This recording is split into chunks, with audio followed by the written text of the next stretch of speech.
with Roccat. They are Xaxus in the top lane, Jankos in the jungle, Overpower in the mid lane, duo lane of Celiver and Vander. And on the red side, nothing has changed from the earlier game for Millenium.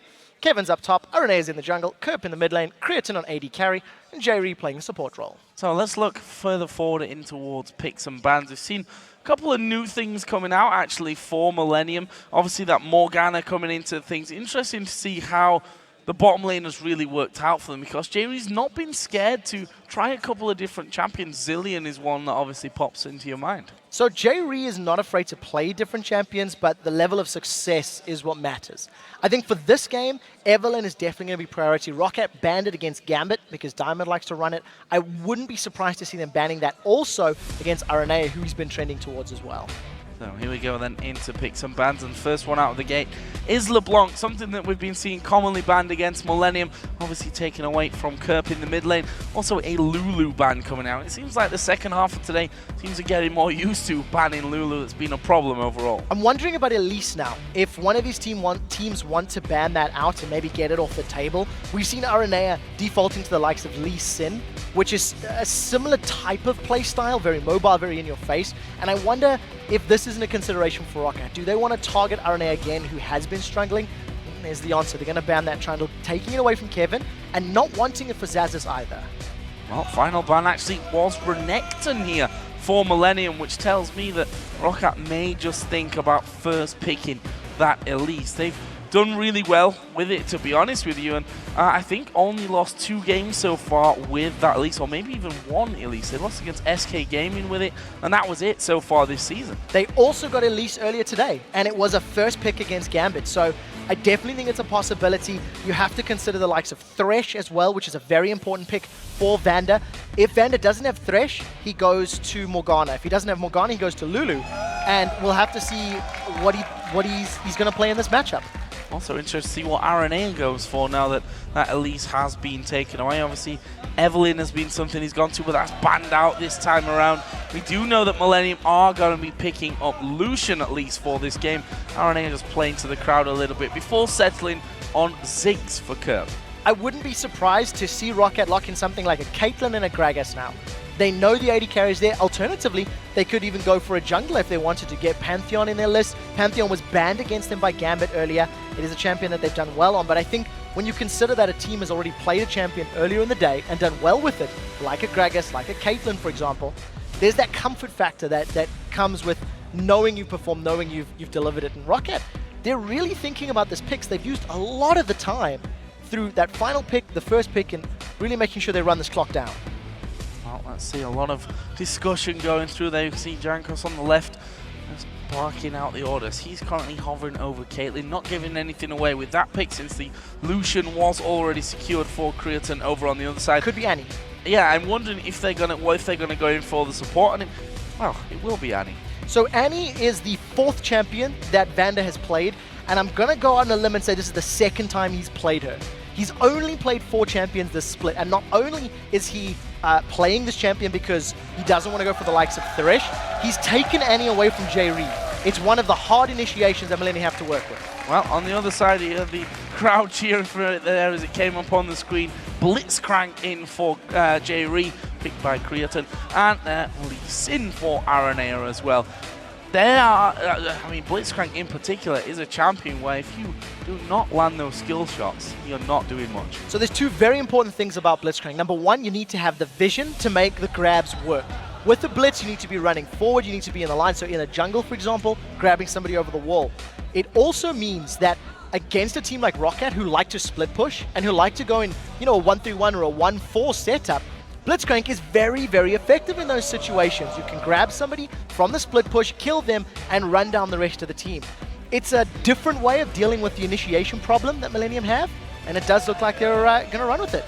There we go, Mordekaiser for the 2nd time this season here for Roccat. Their last time that they picked this one was against the Super Hot Crew. 109 Overpower pulled out with that one, and also a Mundo for the top lane, something that Xaxus has fallen back onto quite a few times so far. That leaves Kevin the chance here, though, to pick what he wants against that Mundo in the top lane. What I love about those picks from Roccat is if you're a Mundo or a Mordekaiser, you are happy to get hooked. you are happy to eat a rocket grab in the mid to late game. Look at the rest of the team. Outside of that knock-up and the silence from Blitzcrank, there's not a whole lot of crowd control. There's very little on-hit stuns or things like that. So you pull Mordekaiser or Mundo in, they run amok in and amongst your team, and if Mordekaiser gets a good ultimate, Children of the Grave for example, he can grab himself a Ziggs clone, a Lee Sin clone, or a Lucian clone. Well, we are going to be seeing Aatrox locked in for this top lane for Kevin. Actually will be the first time that we've seen him play Aatrox throughout this season so far. So interested to see how he does on that one. We talked about him being such a solid player for Millenium and the most solid top laner really around, but the rest of his team have got to kind of get up to that level here statistically if Millenium to have a chance of pulling themselves up in the league, I'm afraid. The one thing I do like about the pickup on the side of Millenium is it's going to allow Kevin to make those plays. I think in terms of compositions, Roccat is a little bit more traditional. You've got Annie for your engage, you've got a Cocoon coming out of Jankos' Elise that can set things up and allow Mundo and Mord to run circles around the team. Over on the side of Millenium, however, you're going to be quite reliant on a Blitzcrank hook and poke from Ziggs to be setting up those mid-game team fights. Lee and Aatrox are pretty good dive buddies, but they need to be ahead or stronger if they want to shut down a Mord or a Caitlyn, for example, on that back line. So guys, with this match just about to begin, let's see where you think that win will end up. And according to LOLesports.com, 87% of you have voted for Roccat to win this one. I'd like to say I'm surprised, but I'm not. No, definitely not. In comparison to the two teams, who's in form and who's already picked up a win today, I think that is a fair vote. I would, however, say that Millenium have gone for a different group of champions to what we're used to seeing from them. And it's one of the best ways that you can actually break a losing spree or break a poor show of form. Change it up completely, play a different style, play a different flavor, and see if that works in your favor. And we shouldn't really forget here, this is top versus bottom right now in the European LCS. We are going to get into game. It's Roccat versus Millenium. Can the bottom place team upset Roccat, who beat Gambit in an absolute monster of a game earlier on in the day, and can overpower on his trusty Mordekaiser, bring up the goods once again for the Polish squad. We're going to find out here in the next few minutes. Let's talk about level 1. Will we see anything come down from these two teams with that Blitzcrank there to pull anyone around? Well, you've stolen the words from me, because the team that is most likely to set something up would be the likes of Millenium. They're the sole LCS team that has made plays in the early game. They're not afraid to get engaged. You can actually see JRE's hanging down in the bottom lane rather, gonna line up for a blind rocket grab. You see that going in. Salivar a little bit aware of the potential and not even at risk. I think Millenium are the only team that has done this in a large number of their games. Try to roam, try to invade. It hasn't necessarily always worked out for them, but it's good that they're at least trying.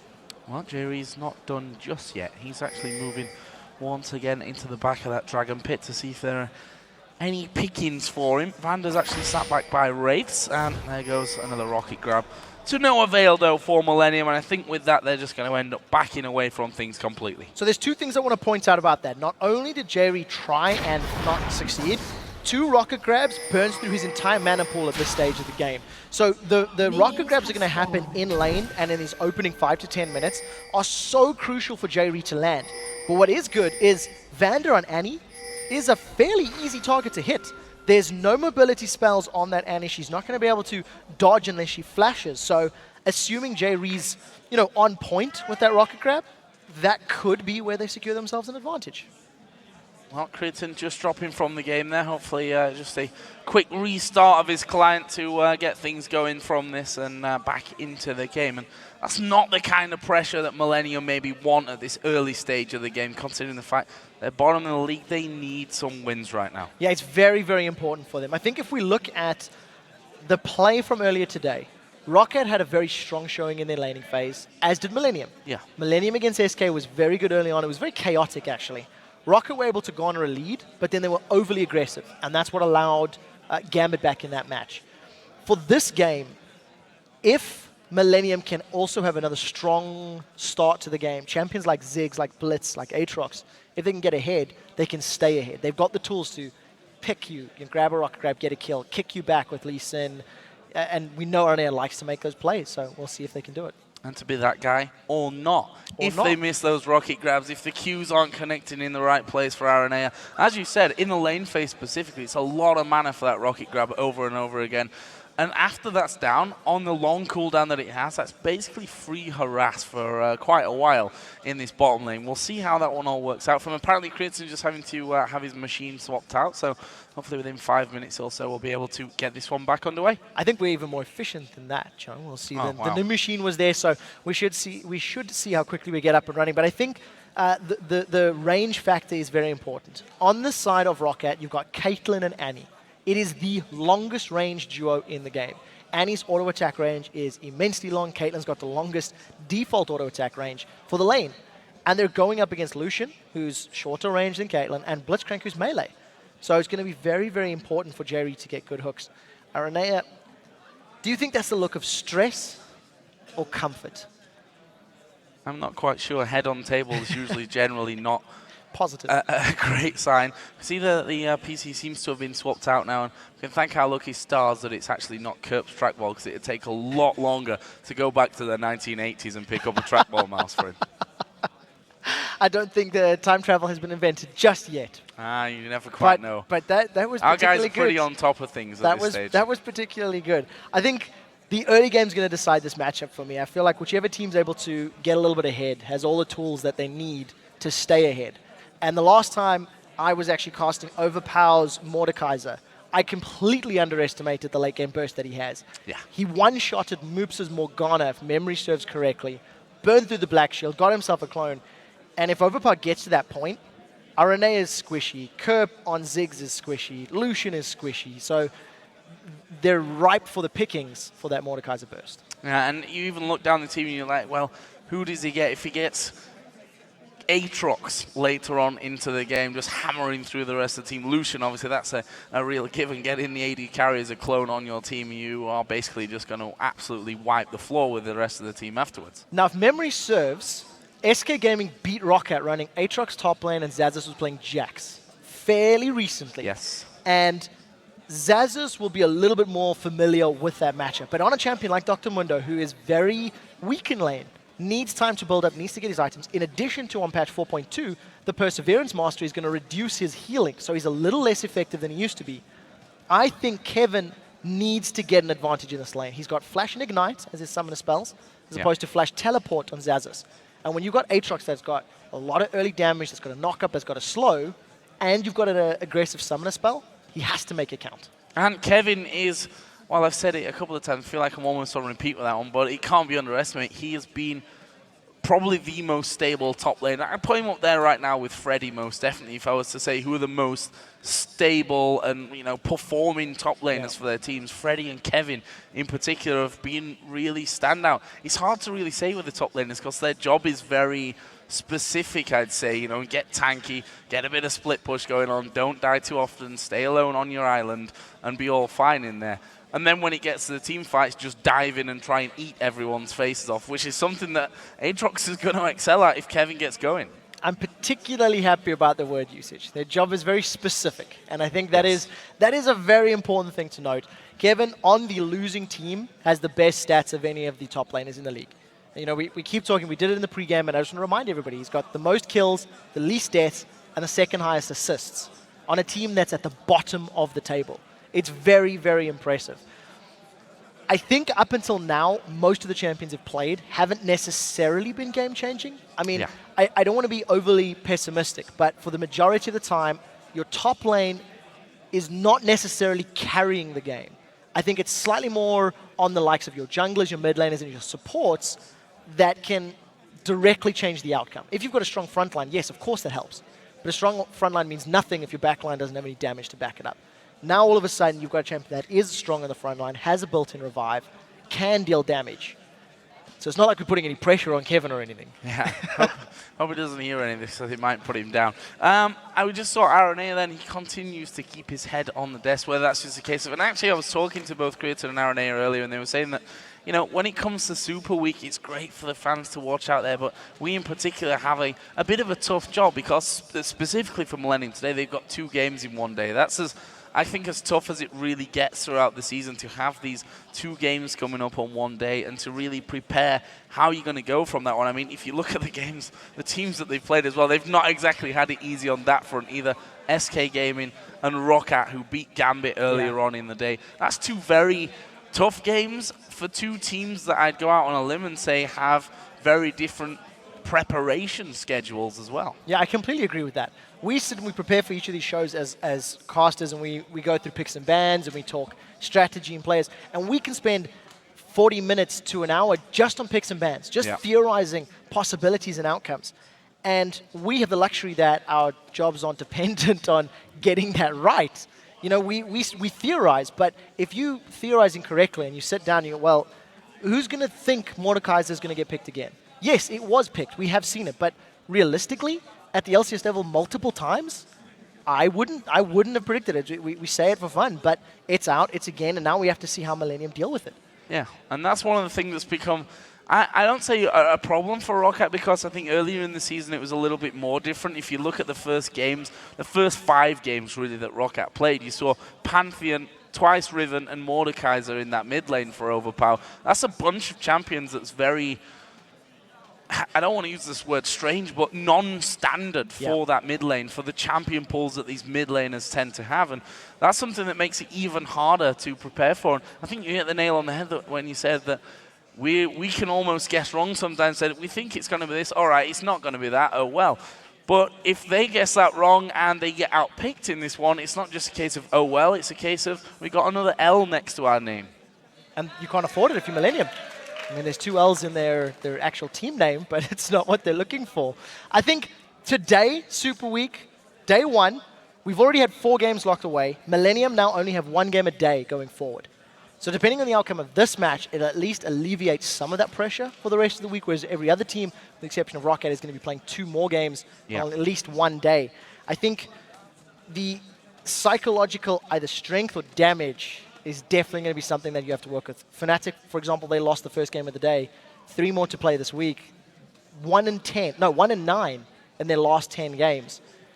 How do they come in tomorrow? Is it going to be the same negative, pessimistic Fnatic that we've seen, or are they happy with their performance? It's a difficult question. Well, even from Millenium side of things, I look at their fixtures for this week, you know, for Super Week, 4 games, a lot of games to be played. SK Roccat, 2 of the most informed teams coming into this one. They've got Alliance, who just won their last game. You've got Super Hot Crew, who not really sure what they're going to bring to the table. They're a team that have looked good in places and also not really showed up, as we saw in our last game there. So very hard games. The fact is, for this point of the season for Millenium, something has to start to work out for them, because you don't want to be down in that bottom spot when it comes towards the end of the season. No, you definitely do not. And you said something has to change for the game, for their gameplay.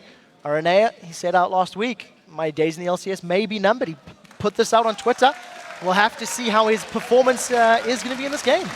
Well, we're going to find out, because we're back into game now. Roccat versus Millenium. You saw Aranea on your screen there, doing his red buff for the very first time in this one. Jankos doing similar over on the top side of his jungle. Blue buff pick up for him, and then move over the other side of the map. This top lane then, Mundo versus Aatrox.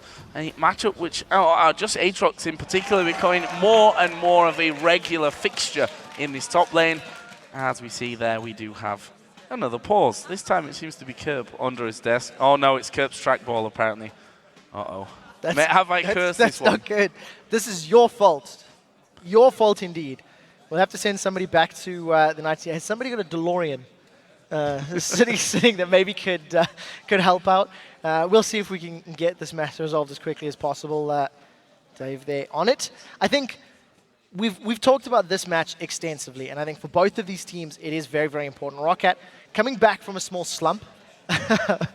Good guy on there, giving the pillow back. Roccat, you know, they've gone 1-3 leading into this week. Picked up a win today, so it's 2-3 now. But far from the very dominant, overpowered team that we've seen in the first 5 weeks of the spring split. Yeah, and that's the weird thing, and I've seen a few interesting quotes online when you look through Reddit, through Twitter and what have you, and now is this the MYM, the Polish curse, almost have a great start to the season and drop off of it?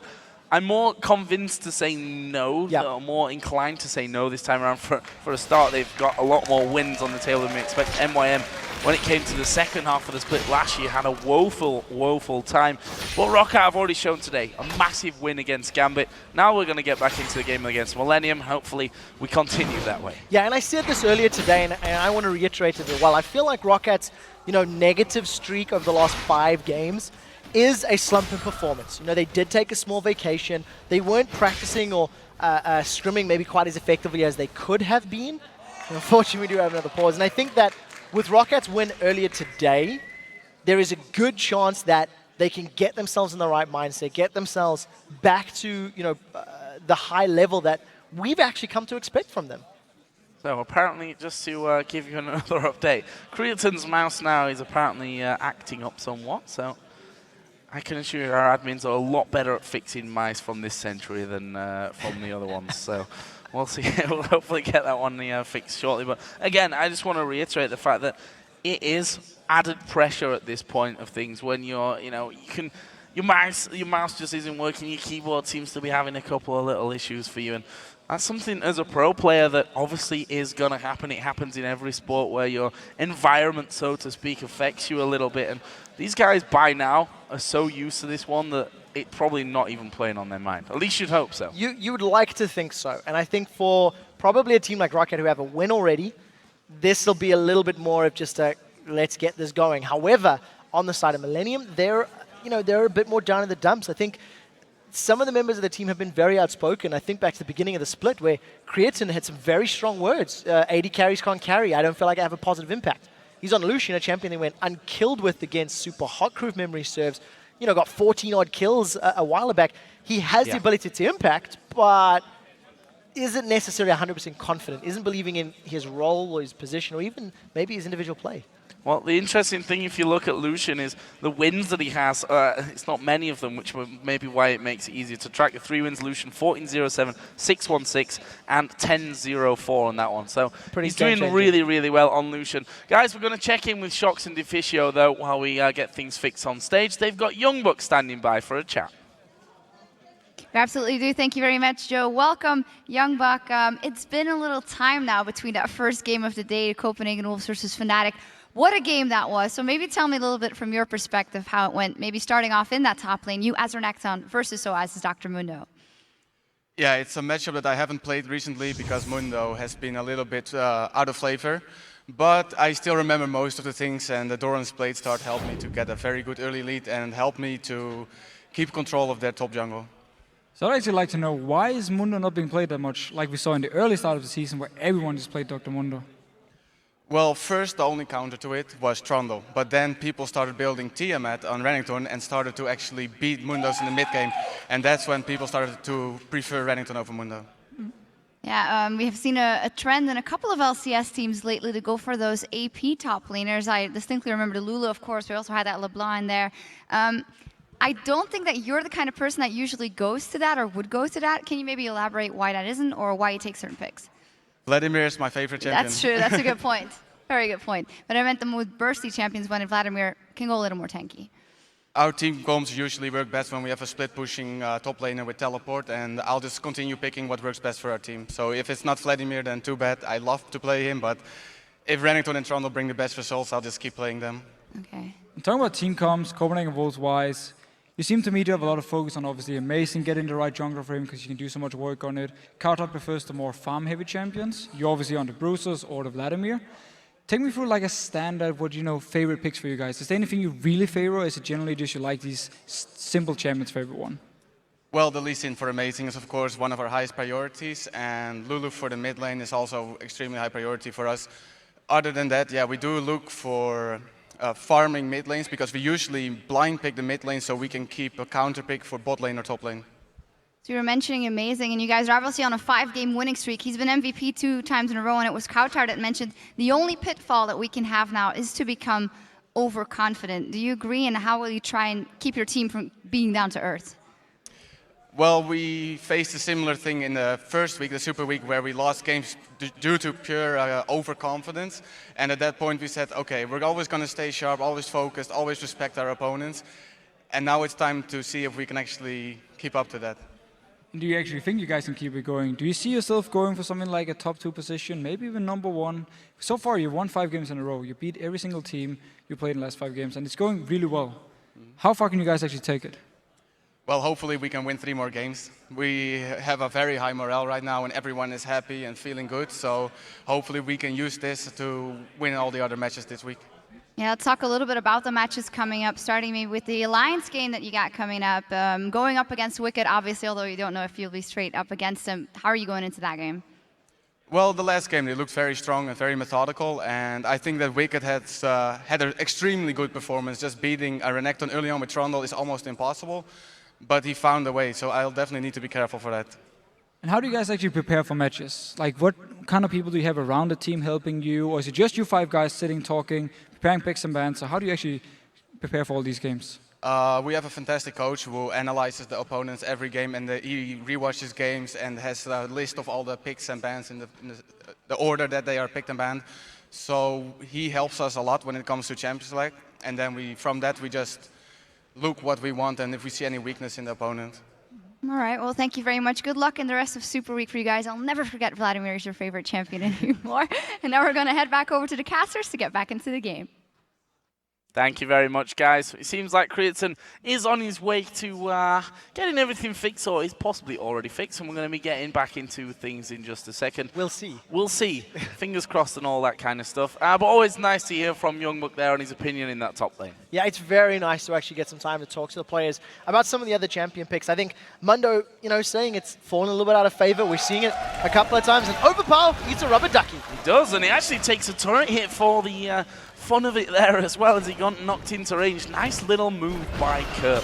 The reactions of a man with a trackball. I still cannot believe that happened. Look at the damage. Yeah, this is a lot of damage right underneath the turret. His barrier's going to get popped there. And actually a lot of damage coming down on towards Jerry. That passive forced it to come out.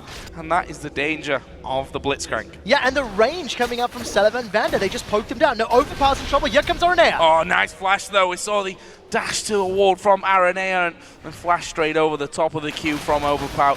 Could have tried to dodge the backside of it, but honestly, if that ever happened, he may just have been dead if that would have landed onto him. So, good decision, I think, in the end, but also leaves a nice, juicy opportunity for first blood again for Millenium in the mid lane. Better safe than sorry, and after that extended pause, we see a lot of aggressive plays coming out from these teams. I think with Kurt being on Ziggs and having the immense advantage in the mid lane in these early levels. He's got, a lot of range to work with. He's got the additional damage from his short fuse passive is just going to be poking Overpower down, and all of the bouncing bombs means Overpower's going to need some time to get back in this lane. You have to give Overpower props for being even on CS against Kerp on Ziggs, who actually has a lot more tools to work with in that mid lane to keep him zoned, keep him controlled, and keep him down.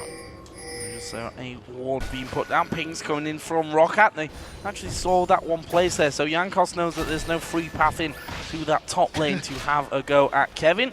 We see there in the bottom lane the exchange once again. But I feel for Jerry in this scenario. If you're on form with someone like Blitzcrank, it can feel like the best day for you. But if you miss a couple in a row, you suddenly go into a position where you're not feeling so confident about landing the hooks. Yeah, that rock grab is just a little bit out of distance. You've seen Aranea was waiting in the tri-bush, so if it had connected, it would have had some damage to work with. Now, thanks to a good little ward in the river, Overpower's going to be aware of Aranea's position, so he's going to back away and try play this one a little bit more passive, a little more defensively. We see Sullivan and Vander very, very aggressive in this bottom lane. They're shoving in the wave, trying to keep Creaton and Jerry against their tower. They've got some good vision in the river to play with.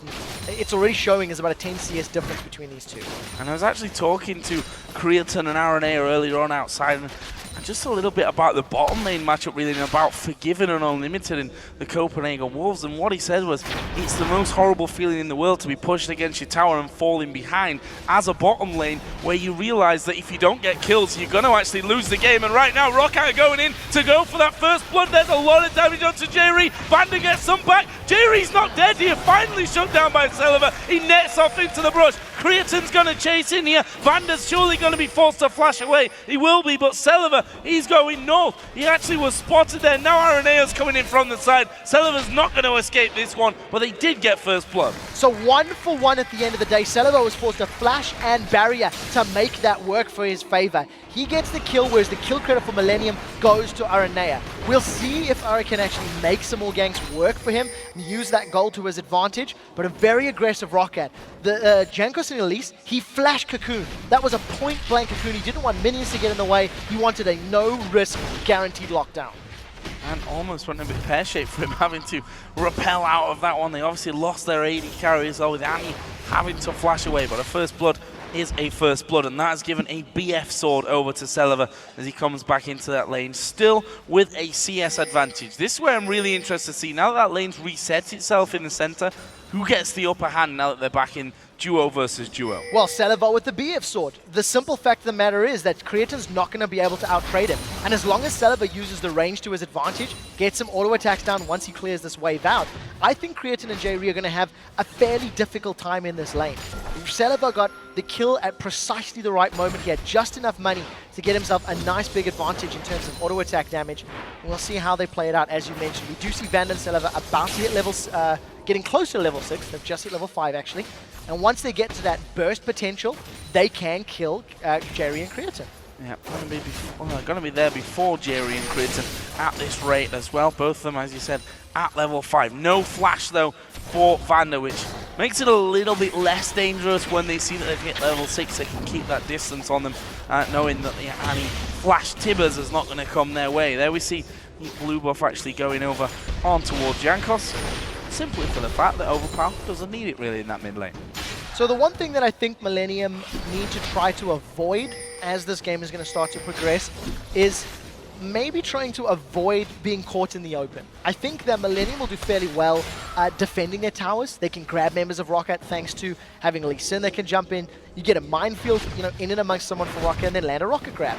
We do see right now, thanks to Millenium backing away, this tower is going to fall down before the 8-minute mark, before that damage reduction can even come into effect. And actually, now that I think about it, damage reduction is only on the mid and top towers. It's not on the bottom lane. So BF sword plus range versus a melee support just means Roccat get a very, very early gold lead, and are going to allow Roccat to continue pressuring down Creatin and J.Ree.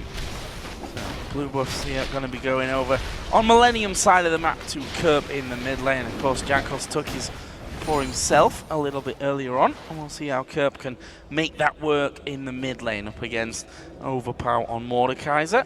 RNA are actually just hanging around there by the river. I think he thought that someone was going to try and come in and maybe have a bit of a snatch at the blue buff that was already taken, of course, but that wasn't even the case because Jankos had already backed away, going home to shop to pick himself up that Spirit Stone. This top lane we talked quite a lot about in the pregame and how Kevin's statistics are up there as the best right now on a lot of fronts. Currently he does have a healthy CS lead over Mondo. Yeah, the question is, how does he make it work? He's got himself that Vamp Scepter versus the Giant's Belt of Xaxus, so Kevin's going to need to get a little bit more attack damage. We've seen Freddy, if memory serves, going for Blade of the Ruined King, as opposed to the likes of a Ravenous Hydra or the Tiamat, for example, which isn't a possibility. And starting with Vamp Scepter, I think Kevin's going to go for that Blade of the Ruined King. It'll do a lot of damage against Xaxus on Dr. Mundo. Now that Millenium are missing the tower in the bottom lane, it's going to open them up. If Celiva and Vanda keep pushing that wave down, Jankos can come in from behind, can come from the tri-bush. Overpower could do similar. He could roam. He's very good at shoving that lane. You see that Overpower's not missing too many CS in the lane against Kerp, and I think he's done very well to survive that laning phase where Kerp on Ziggs has a pretty clear advantage. Not just surviving, doing really well with it there as well.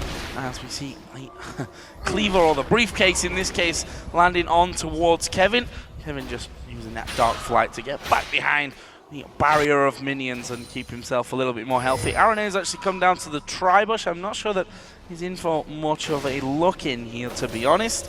And, well, he's not going to recall. He was just testing out, I think, whether Roccat themselves were going to head back or push forward when they saw that recall was coming down. Jerry's currently spinning circles. We'll see if he does decide to pop that W and sprint in for a grab. There is a grab, and he's managed to pull Vanda in. Tibbers is available. They throw it down onto him. There is a cocoon coming in on towards Aranea, and in the end, there's a lot used, but no kills. No, counter gank was there for Jankos. If Jankos had not been in range, Millenium may have decided to continue the pressure down. The Tibbers was good. It stunned up at least two members. The hook, that was a little too far, and unfortunately did not connect for Millenium. Now, Millenium are looking like they want to challenge. Rocket Grab has a fairly high cooldown, so Jerry's not going to have it immediately, and this Dragon's going quick.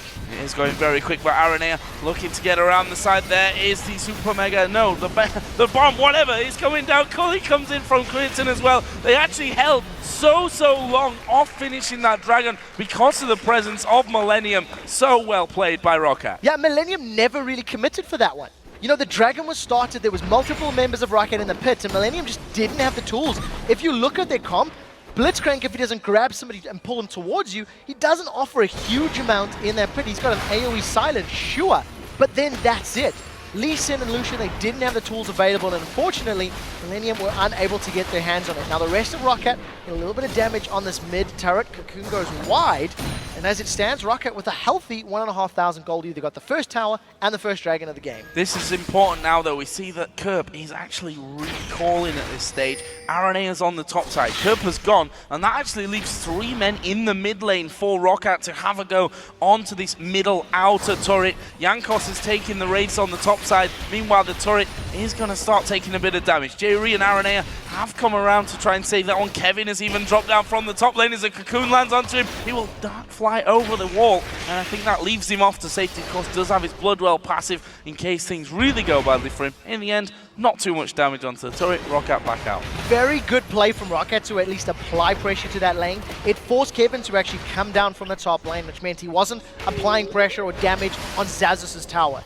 If a fight had broken out, teleport was available for Xazus on that Dr. Mundo, and we did see some very good positional play there from Roccat. They didn't get enough time on the tower, and it didn't work out for them. And interestingly, Kevin's actually gone the route of a Ravenous Hydra. He's picked up a Tiamat first after that Blade of the Ruined King. So what we may be seeing from Millenium is a split push Aatrox. He's got a lot of wave clear. He's maxed his Blades of Torment, the E, so it's going to have a lot of wave clearing potential. And of course, the sustain in the Dark Flight allows Kevin to get out of sticky situations if he gets caught in it. And speaking of different paths, looking at the supports, which is now been slightly nullified because the Sightstone did come in for Vander, but we saw him going with that coin first of all, getting things rolling there, but I think more importantly, working his way quickly up towards that Talisman of Ascension, and the fact that they have a team that needs to be able to chase in all the time. Yeah, and that's the power of the Roccat composition. If they get the Talisman of Ascension, they throw down the Dr. Mundo ultimate, and you have Mordekaiser and Elise running you down,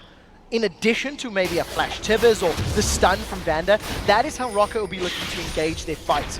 On the other side, Millenium have tools to deal with that. Blades of Torment from Aatrox can slow, Aranea can kick them backwards, and they're hoping Kerp lands some good disengage from the satchel charge in the minefield. So it's going to be very important to see how they play the positioning game. And just like we talked about in the pre-game, we've seen with Overpower playing Ziggs last time these teams met, Overpower went for that Spirit of Spectral Wraith. Kerp has done the same job this time round, and we will keep tabs on how much extra gold he's got. He only picked it up recently, 80 gold right now. Let's have a look down CS here because they're so incredibly close, especially between the mid laners and the AD carries. 107 to 105 from the bot lane, 131 to 131. Bang level in the mid lane. We just saw an ace in the hole being used there by Creaton, actually just in the point where Jankos was coming around the side. Araneo was already waiting up on that brush, so nothing really to talk about there. One thing that there is to talk about there, the lead that Roccat have right now, 1,500 gold in their favor. We can see that they've already got some deep wards in on this bottom lane. With that mid turret you'd expect is going to be the next target. I don't see Xazus being able to bully Kevin out of this top lane for now, so we'll see how that one all goes. I anticipate Roccat will try push down that mid lane turret as we get closer to the next dragon. You know, Roccat as a team really like to pick fights around Dragon. They like to apply a focus on that objective. They've got the first one of the game, and I think by the time the next one starts being about ready, you see the countdown timer is just loaded on your screen, 2 minutes to go. Roccat will most likely try to get the tower and then go for Dragon. Alternatively, if Millenium get a position for the Dragon and Roccat feel the tower is available, you could see a trade, which is something we actually see fairly often at this level of play. Right, so between the AD carries as well, pretty much even. Bloodthirster for both. The Berserker Greaves already done on the left-hand side of your screen for Celebat. He's slightly ahead on that one, although I'm imagining that Creaton by now will have enough gold to head up towards those. If we look down the mid laners as well, the Hextech Gunblade here is done for Overpower. Puts him at a, for this stage of the game, 16 minutes in, a scary prospect to be fighting up against. Yeah, when you consider there's no MR on anybody on the opposing team. When you see Celeva's caught. Oh, that's a little bit awkward there for Celeva. Aranea came straight over the wall, pretty much face checked straight into him. That's got the AD carry low. Still a minute though, so actually Celeva could go home and walk back in towards the Dragon area for this next fight. They're actually putting Pinks in there to get control of that tri-bush as well as the bottom side of the map here with that dragon so close to spawning in. Going to be interesting to see how this one all develops there. Vander going home for now. RNA are going to do the same. Kevin's actually just leveled up the tower score by taking out the outer turret in that top lane, and that's again perfect timing for him to say I can walk down. Zaz's looking like he can stay. He's got teleport. He can push that lane out whilst Kevin will have to walk down to get involved. And that's probably why Kevin is trying to shove this lane down right now. We'll see if Millenium really want to go for the dragon the moment it spawns. Nobody from Roccat is poising themselves for a dragon play right now, except Jankos getting a little bit close. The rest of Millenium, however, they do seem to be grouping. Jerry and Kerb moving towards that area. Rocket grab, that was a little late. I think Jerry needed to fire that a tiny bit sooner if he wanted to try and make something happen. Now we see it's very clear. Millenium want this dragon. Roccat are going to have to challenge. Well, they're walking through a hextech minefield, which is exactly what it says on the tin. A minefield as we get hits on towards Jankos there. Lots of health taken away. Zaz's actually TPing down from this one. Good cocoon comes on towards Creatin. There is Tibbers. Jerry going low. Overpower is blowing them to pieces in the middle there. Can they get any more? Kevin's right in the middle. He will dive over the back to pick up the kill on towards Jankos. His Bloodwell's pop. Zaz's is low. Zeliver's going to be low here. Millenium are going to pick up more kills. Overpower's going to fall in the MCQ from Aranea, and that is the first ace of the game. 5 for 2 in the end. It looked like it started horribly for Millenium, but they had so much more damage. Millenium, that's exactly it. They had a clustered group of their teammates all focusing down multiple targets of Roccat. Not only did Overpower use his ultimate on the support, but you just see the rest of Millenium. They really focused down together. That's 4 members of Millenium grouped up nice and tight. Kevin is about to join. Tibbers does catch Creatin, which is very, very important. It stuns him up. But it took a while for anybody to try to focus him. Now, the rest of Roccat are backing away, and a Blitzcrank Ghost is not a threatening ghost at all. No. Kevin eventually gets to the fight, and you just see Creatin and Kerb in the back line. They were not focused at all. They weren't afraid of Selivar's damage.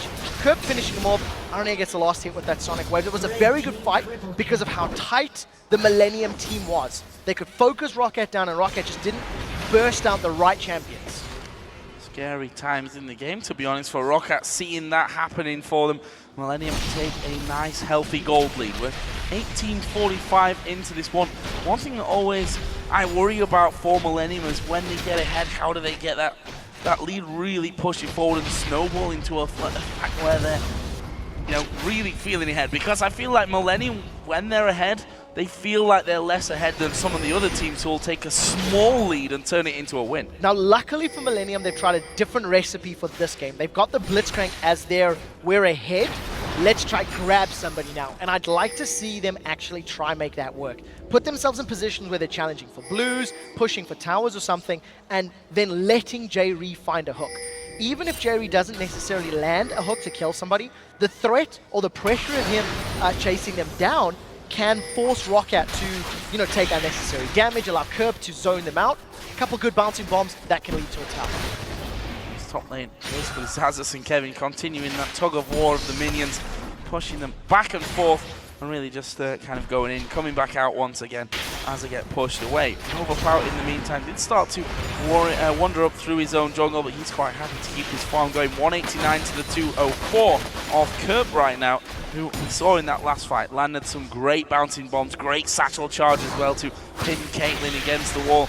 He's got himself that Athene's Unholy Grail and a blasting one now added in from earlier. Just want to touch on the top lane for Aatrox with the Ravenous Hydra. Yeah, actually Overpower's going to take a lot of damage from this one. Knockup comes down. He's not going to be able to survive it. It's RNA that picks up that kill. Looked too easy, to be honest. It really was. I think Millenium just caught Overpower out of position. If you look at the vision for Roccat, it was all at the top half of the jungle and not close enough to him. So Overpower just a tiny bit too deep in his own side of the map. And Millenium, they did a good job there, grabbing themselves a fairly easy kill. The thing is, it hasn't equated to anything more. Millenium got a kill on Overpower. They weren't grouped up enough to try and push down a tower. And you see Creatin and J-Ree now still trying to get some damage on the last outer turret remaining for Roccat. And Jankos is going to come through. He's going to have to be fast. I mean, he can repel out of the rocket grab. Roccat. That's going to catch me out a couple of times from this one. See if he catches Roccat out at the same time. But he can repel away from that one constantly if he's fast enough on the buttons, which, to be honest, we've seen that Jankov definitely is. Oh yes, he has the outplay potential, but even in a situation like that, you know, he's one of the champions where you can actually allow yourself to get caught, land a cocoon, and then repel away. You know, there's those tools available for Roccat to play with, and it's part of the reason I quite like the Mundo and the Mordekaiser lock-ins, which came as their last picks. It's champions that you want to be in the fray, you want to be surrounded. Mundo, in particular, with his burnout and his immense HP, and then with Overpower, if he gets his creeping death and gets some good Mace of Spades down in the team, his shield is going to be stacked up, and he's going to be able to, you know, do a pretty good job at creating chaos in those situations. Vander's about to find Aranea. Well, no, he's about to find what looks like his death, to be honest with you. 3 of them coming in. He's going to throw Tibbers down. Can he escape it, though? His flash is not coming off cooldown just yet. There is the damage coming in. Aranea finishes off. Rocket Grab doesn't land, but it's a kill where Vander was just out of position, frankly. Yeah, Millenium at the right place at the right time. They had all of their members grouping to apply. Wards get some vision in that Dragon Pit. You see it was about a minute and a half away from spawning when that started. Vander, he just didn't have the tools to play with. He didn't have the wards. Now, after that kill, Millenium have grouped up in the mid lane. They are the ones going for the 1-3-1 push. Kevin pushing top, Creatine pushing bottom. The rest of Millenium, they were in mid, but now they're backing away. They've pulled some Roccat members towards them and going to spend some of the money they've earned. Down in the bottom lane, this is an interesting one. We see that Creatine has crept up ahead in CS, but not got a kill to his name as of yet. 7 assists. I'm sure he would have liked if 2 or 3 or maybe 4 or 5 of those, or 6 or 7, were actually in his kill column by now. Got himself that Bloodthirster, working himself up onto the Trinity Force as well. Selva gone with a Bloodthirster and a Zeal up until now. Yeah, that'd be an interesting 1v1 for now. Creatine has enough money to finish off that Trinity Force. I think he's sitting at about 2,200 odd gold. He's got the makings of that Triforce already, and thanks to the fully stacked Bloodthirster and Sheen, he's actually trading very, very efficiently with Celebar. We do see he's not backed off just yet, gonna go for another Dragon. I don't think anyone from Roccat can challenge this one, and this is an uncontested Dragon. Very, very smart play from Millenium. They got vision earlier, they were able to bully Roccat away, and they just started at the instant it came up. This is the retort, though, from Roccat going in for that top lane. And, well, for now, not much of one. Not a finisher, at least, but another wave of minions is coming around. And in the end, Zazas actually leaves that one. Wasn't quite sure if the minions were enough to top that one off and actually take it. What they are going to be able to take, though, is the blue buff. Aranea says, thank you very much, Jerry. That's very nice of you. Blue buff is going to be taken away by Aranea. And that hit squad just backs away onto their own side of the map, with actually 4 people from Roccat starting to close into them, and Jerry will be saying, I told you that was smart. Now, I'd like to see them continue doing that. If you look at all of the champions on Millenium's side, they've all hit very good power spikes. Kevin has had that Ravenous Hydra for a while. He's got a Spirit Visage in his kit. The Death Cap has now been completed for Kerp. He's currently sitting on a bonus of 500 gold on that Spirit of the Spectral Wraith, so starting to pay some dividends. And with Creatine getting his Trinity Force, they're all now in these plateau moments where they've hit a spike and they need to take advantage of it. Millenium have already won a couple of team fights and found picks. Now let's see them siege and use Jerry's Rocket Grab to its fullest potential. I wish we could see the accuracy of those grabs from Jerry, actually, and see what he's been pulling in and what he's been throwing wide of the target. The longer this game goes on, of course, the more they're going to become of importance for them, especially when it comes to their siege times and when they're being chased, because the last thing you want to do, I mean, it's all well and good landing the grabs, but you don't particularly want to pull Mordekaiser or Mundo into the rest of your team. He tries one there onto Jankos, doesn't quite land. Now, the previous team fight, we actually seen Kerp and Creatine relatively unchallenged, and Jayree's hook was enough to burn a flash from Roccat. Now, in this situation, allowing Kerp to poke down with those bouncing bombs and try get some damage on Roccat, and ideally having Jayree looking for either Selva or Vander or Jankos to try and burst them down is a perfect position. Roccat have split themselves up. Look, they don't want to be behind the tower. The risk is too great either for poke or for the hook. They're going to go for here from this one. We see that Aranea throwing those Qs out, Kerp trying to keep the men behind the turret zone as much as they can. There is the kick, actually knocking Vander back away. Creatine's gone low, Kerp is very low. There is a shutdown. Mordekaiser a beast in the middle. They do manage to take the Kevin low, and it's Creatine that they've got the ghost from. That's a scary ghost to be chasing you. It's all about the briefcases now. Does he manage to slow down Kevin? Aranea will dash off to him though, and that will lead them into safety. That was a 2-for-1 in the end. Very good engage from Roccat. Vander came in with that flash, Tibbers coming down, and very importantly, Overpower got Children of the Grave on the right target. He didn't put it on J-Ree this time. He also had a Deathfire Grasp as well as that Hextech Gunblade active to burst Creatine down.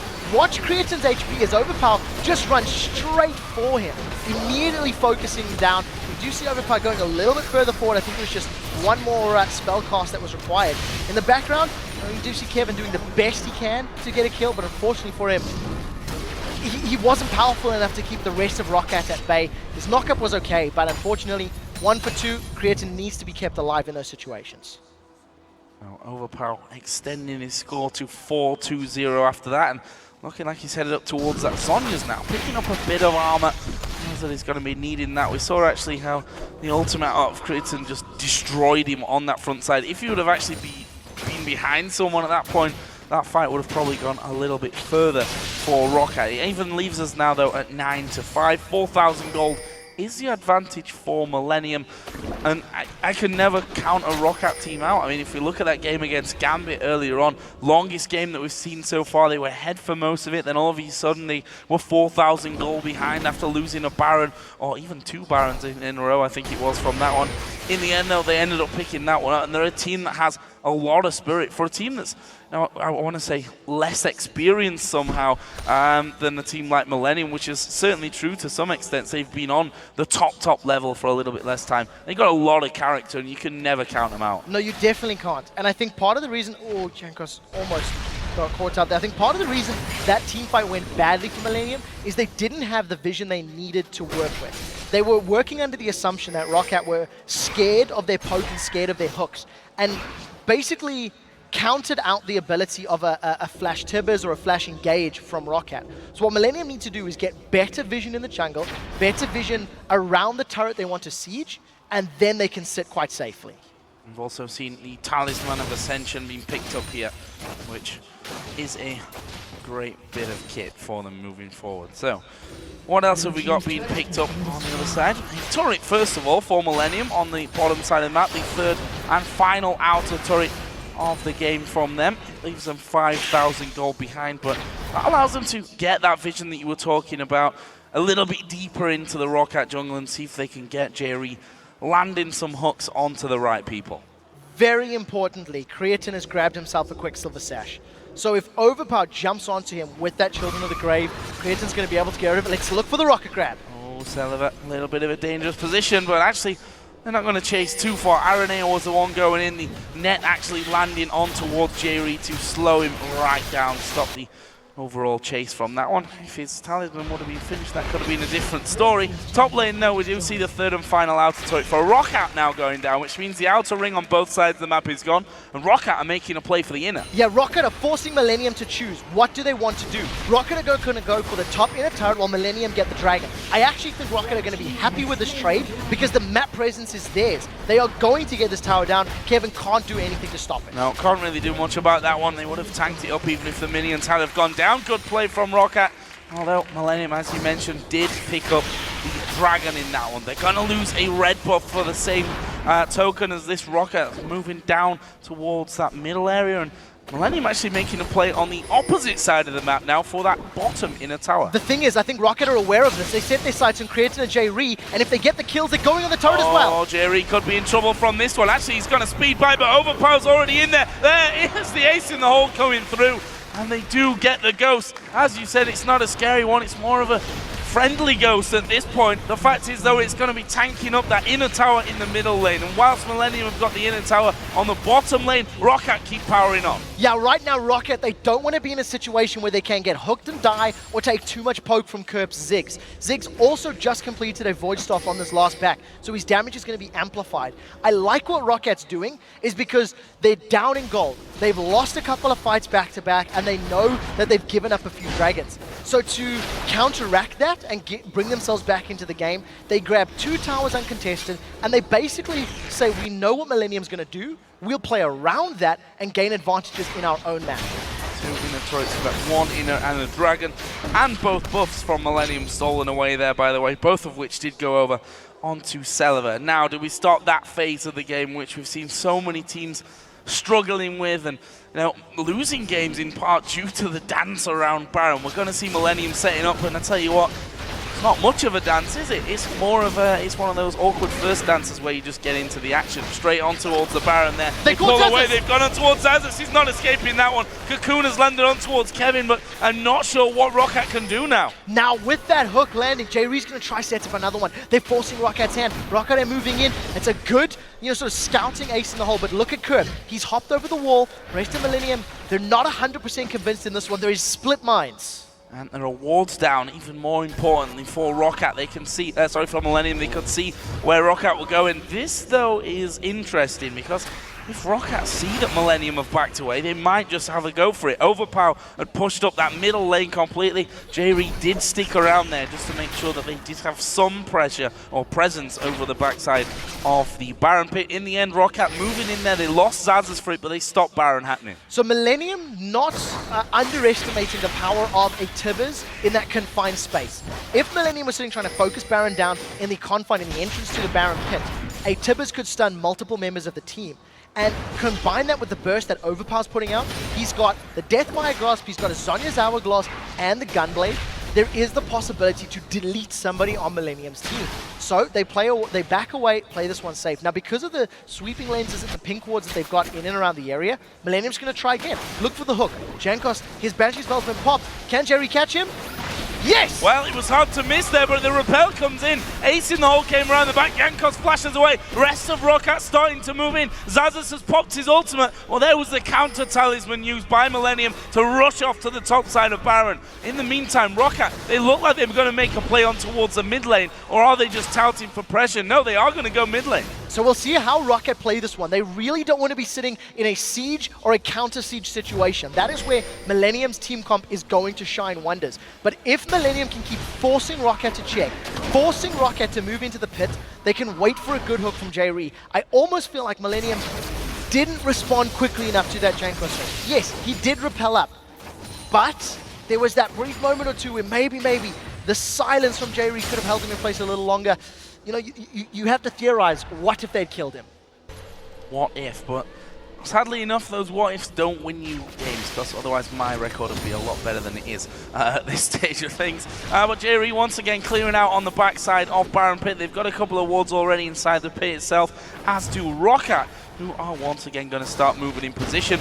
Sweeper lenses just coming out there and put into use. RNA will just finish that one off, and a double ward, better safe than sorry from Rockat's side of things, as Vander does finally get himself home to finish off something there with that Giant's Belt. Actually, we did see earlier on the Riley's Crystal Scepter coming out from the support players. Yeah, and I think that's going to most likely be the exact same item. The slow that it gives you on Tibber's AoE on his sort of built-in Sunfire Cape is very, very effective. And in terms of items, I've just taken a quick look at Kerb's Spectral Wraith. It's already gone at 900 gold.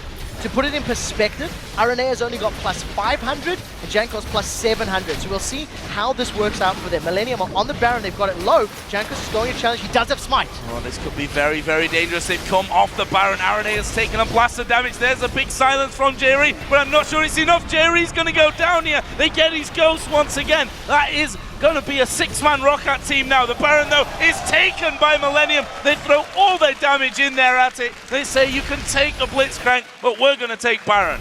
One for Baron is definitely worth it for Millenium. Now that Baron's on multiple of their members, Millenium need to get control of the game back. They've been trying to pull Roccat towards them so many times over the last 7, 8, 9 minutes, and finally it's paid off, but that was very close. Millenium lost the engage. They didn't manage to get a kill on Jankos. Take a look at the play. What we're really looking for is how quickly Roccat surround Millenium.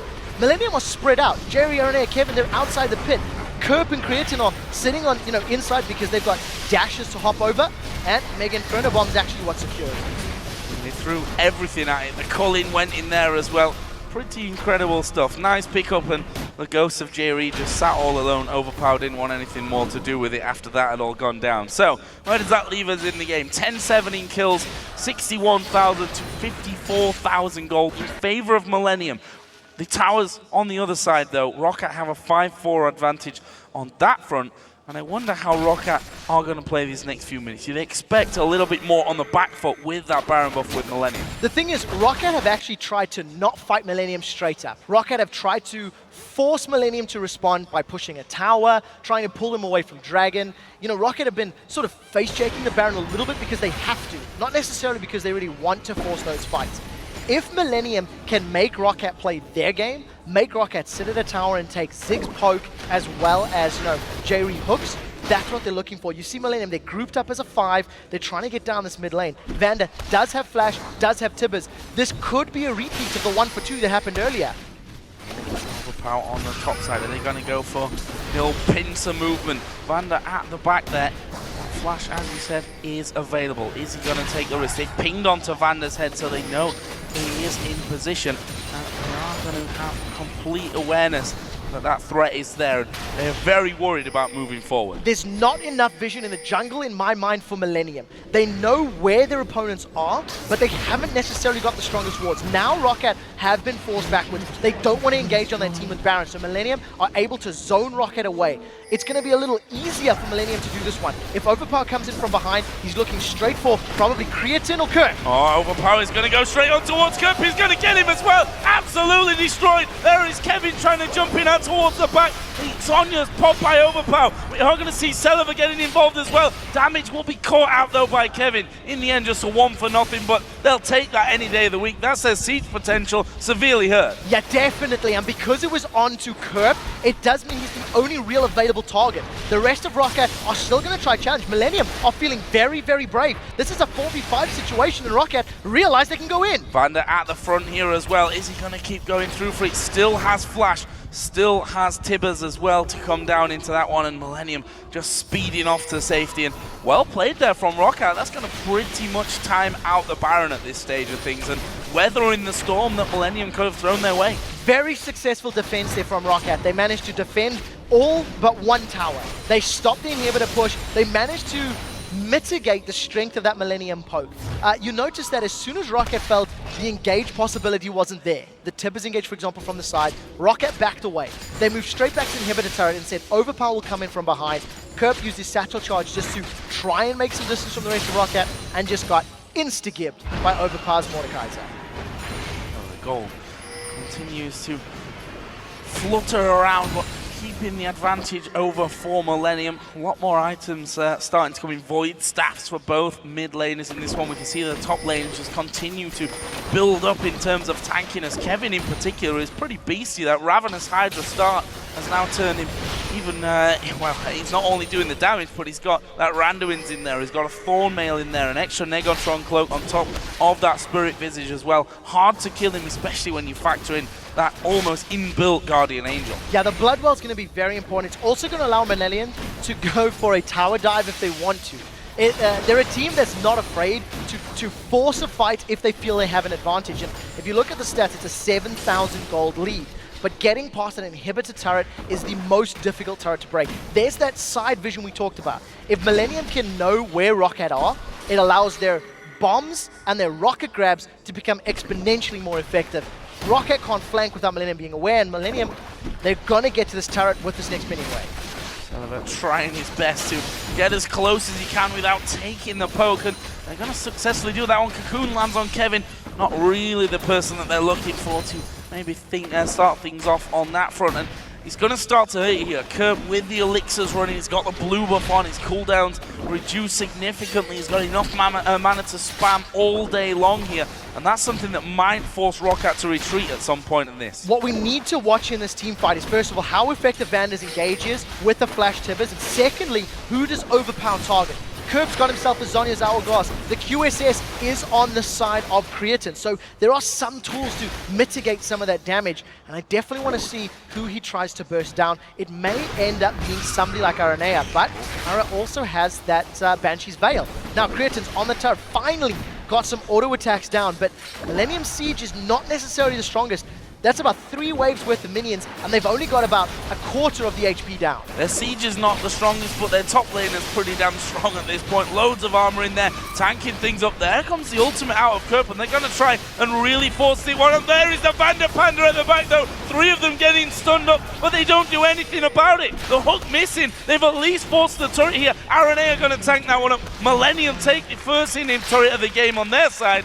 Are they going to keep going for this one, though? They've got 45 seconds to Baron. The initiation power from Roccat is severely reduced. As you said, the Vanderpander's not there. It's not a massive AoE stun, or at least it's going to be a lot less range. The rest of Millenium are trying to get to this inhibitor. There's the stun! They're going to go in for that one. It's RNA that goes low, but have they got the damage to finish up? Facing the whole goes through. Shutdown comes in. RNA is in ghost form now, chasing through as well. The rest of Roccat coming up with the back. Kevin pretty much perma-slowed. That briefcase didn't quite land. They're going to kill off RNA here. All bittersweet, taking down one of your own teammates in the end. And even then, he doesn't die. Goes back over. That was a very good engage from Vander. Flashes in, throws down the W, holds 2 members of Millenium in place, and we said, who is Overpower going to target? And right now the focus was on Aranea. They get themselves a kill, they defend the inhibitor. The problem is, Roccat are having these small wins, these small victories, but they're still losing presence on the map. Millenium had siege for an incredibly long time. They got the tower down, and this has allowed them to get on Baron. They should be able to finish this before Roccat can get in play. I believe that they will as well. It's gone very, very low, and there is a pickup for Millenium. Nice little bit of Baron work for them, and actually Zazas here, right at the front of them. We can see they're thinking about when do we flash, delaying it as long as possible. 2 of them flash away. We see Kevin jumps over the wall as well, and Roccat a little bit too late to come out from that one. They fall further behind. So Millenium managed to get themselves yet another victory. They grabbed the Baron under their belt, and now I want to see if they're just going to siege up, say, the bottom lane, for example, and try get another turret, or maybe even the top inner turret, which is still standing, or if they want to make a beeline for that inhibitor. When Roccat were facing Millenium's Baron for the previous time they secured it, Roccat did not force a fight. They waited. They waited until it was a perfect moment to blow somebody up. And you have to feel that now with the lead being even greater and with the risk of losing a fight being greater, Roccat should most likely play this even more defensive. And we're going to see Dragon going down, and that will be the 10,000 gold threshold here for Millenium. We have seen teams, I don't want to jinx them at this point, we have seen teams lose from having bigger leads in the past, so they still need to be careful about this one. But that slow but sure progression through the map like we saw down on that inhibitor turret in the mid lane will surely have to happen across the map as well. In fact, the only turret that's left standing outside of the base, also outstanding I suppose, is the top inner turret, which I guess is not going to last long as they dive towards RNA, and he just kicked him back. RNA do not want. He was not interested in that when he had no support of his teammates. Just gets rid of Sullivan and gets out cleanly. In the last moment or two, Kurt picked himself up a Guardian Angel, so he's even less of a priority or less of a possible target for Mordekaiser. In addition, Creatine grabbed himself that Infinity Edge, so his damage has just been amplified a massive amount. I think the weakness of that Mordekaiser in a game like this right now is the fact that whoever he wants to burst out, if it's going to be Kevin, you're going to pop his Bloodwell, or you have to get his Bloodwell before you focus him. Aranea is going to have his Banshees pop, but again, you have to commit a lot just to be able to deal damage to him, and it doesn't allow you to just 100 to 0 him with that Mordekaiser. Oh, they're out of position here as well. Roccat Millenium moving straight down that middle lane. The inhibitor, of course, is completely open for the taking. Roccat are getting themselves off to the side, but just Ziggs alone offers so much zoning power in this scenario. We see that the traps came down from Caitlyn to stop them coming through, and for now, Roccat have repelled that attack. Well, we'll see if Millenium decide to keep this up. They still have that Baron on for a minute or two longer, I believe. Banshees once again popped by Aranea. Roccat will split up. Vander's been the only form of initiation for the team and doesn't have Flash available for this fight, but he does have that Talisman of Ascension. Creatine keeps poking down the inhibitor. A couple more auto attacks. This is going to be the inhibitor. Yeah, Kevin just going to sacrifice a bit of his health there. Not really a lot even to tank that one up, all the damage that was thrown his way by Roccat. Get the first inhib of the game, and it's clear where they're headed now, straight towards the bottom lane where minion waves are starting to stream in. Meanwhile, Kevin is going to push that mid lane out, try and give them 2 things to work against here for Roccat, but in the end, doesn't look like they're going to get it. It'll be a similar thing. Time really more than just forcing your way in. Wait each time it comes down, but you can see the damage. Those turrets don't last long at all. And this is the strength of Millennium's composition. We'll look for the Roccat grab, see if it can catch anybody, and even if it doesn't, the threat is there. Roccat need to stay so far back, they can't clear the wave. Overpower's wave clear is very, very short range. And yes, Celebar and Caitlyn probably has some pretty good clear, but that's it. They don't have Ziggs bombs. See Millennium just going in, poking it down, dashing away. Hook does not connect on Overpower. Very, very close from that one, Overpower.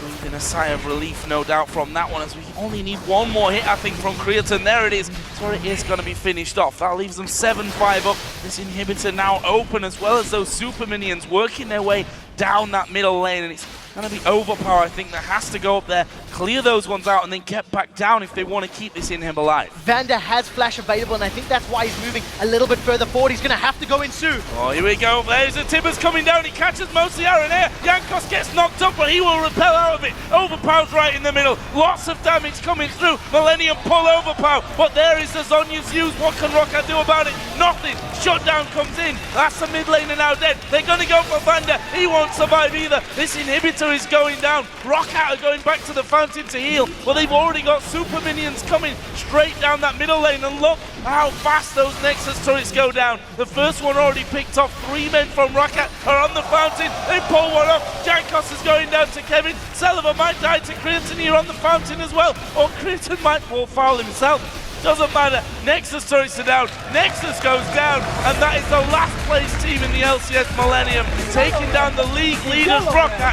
What an important victory for their season. An incredibly important game, considering that Millennium lost the game 2 games ago. They bounced back, and barring a few small mistakes here or there, they played that composition well. Every time we talk about Millennium's initiation power or their ability to deal with starting a fight, they do better. When we've seen them play Leona, they do well. When we've seen them playing the likes of Annie and having Jerry go in, they've done well in the past. This time, slightly different angle, got themselves that Blitzcrank hit. You have to give props to Jerry. He landed a few clutch hooks, and the threat of the hooks definitely played into their favor. And that's what I absolutely love about the European LCS right now. Last place, taking down first place. You wouldn't be able to tell if we didn't have the standings at hand and know exactly where they are right now in their form. Millennium have really struggled to pick up wins along their way throughout this season, but that one is such a vital one, because when you're planning how you're going to get out of that last spot and how you're going to avoid relegation,